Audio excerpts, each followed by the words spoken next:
Elon Musk, the guy with rockets and electric cars, decided to tackle world hunger. Not by starting a farm, mind you, but with a tweet. In 2021, he challenged the UN. Solve world hunger, he said, and I'll cough up $6 billion. Boom! Mic drop heard around the world.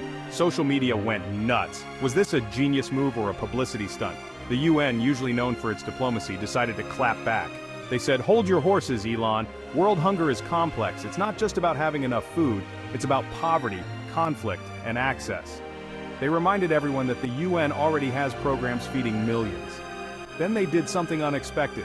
They released a detailed plan, a plan with a $6.6 billion price tag. They basically called Musk's bluff. The world watched, waiting to see if he'd fold or ante up. The UN's plan wasn't just some hastily scribbled notes on a napkin.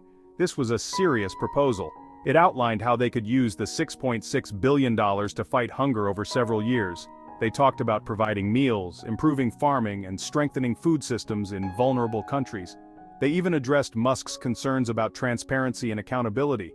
They weren't asking for a blank check. They wanted a partnership, a collaboration to solve a global crisis. But Musk, the self-proclaimed techno-king, wasn't convinced. He demanded specifics. He wanted to see exactly how each dollar would be spent and what impact it would have. He wanted data, spreadsheets, the whole 9 yards.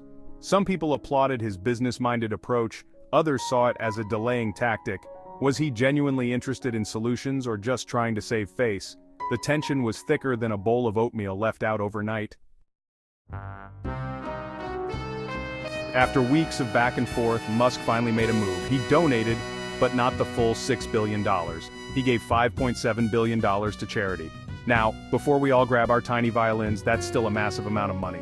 But it wasn't the headline-grabbing figure he'd promised, and there was another catch. The donation wasn't made directly to the UN's World Food Program. It went to the Musk Foundation, his own charity. This move raised eyebrows. The lack of transparency was concerning. Where was this money going? How would it be used? Was it really going to fight world hunger? These questions lingered like the smell of burnt popcorn. Musk, known for his Twitter rants, remained unusually quiet on the specifics.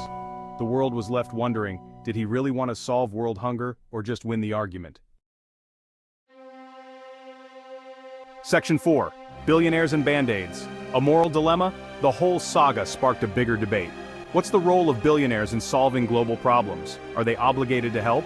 Should we be relying on the whims of the ultra-wealthy to fix the world's problems? Some people believe that with great wealth comes great responsibility. They argue that billionaires have a moral duty to use their fortunes for good. Others say it's not that simple. They worry about billionaires having too much power and influence. They point out that systemic issues require systemic solutions, not just charitable handouts. The Muskian standoff highlighted the complexities of philanthropy. It's not always as easy as writing a check. Transparency, accountability, and a clear understanding of the issues are crucial. It also showed us that solving world hunger isn't just about throwing money at the problem. It requires collaboration, innovation, and a long-term commitment from governments, organizations, and individuals.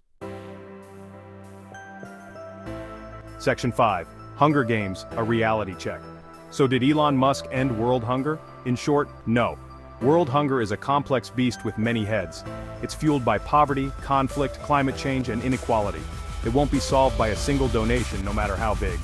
But Musk's grand gesture, however flawed, did shine a spotlight on a critical issue. It sparked a global conversation about wealth, responsibility, and the role of philanthropy in tackling global challenges. The challenge now is to keep that conversation going. We need to hold both billionaires and world leaders accountable. We need to demand transparency and results. And most importantly, we need to remember that ending hunger isn't just about feeding people.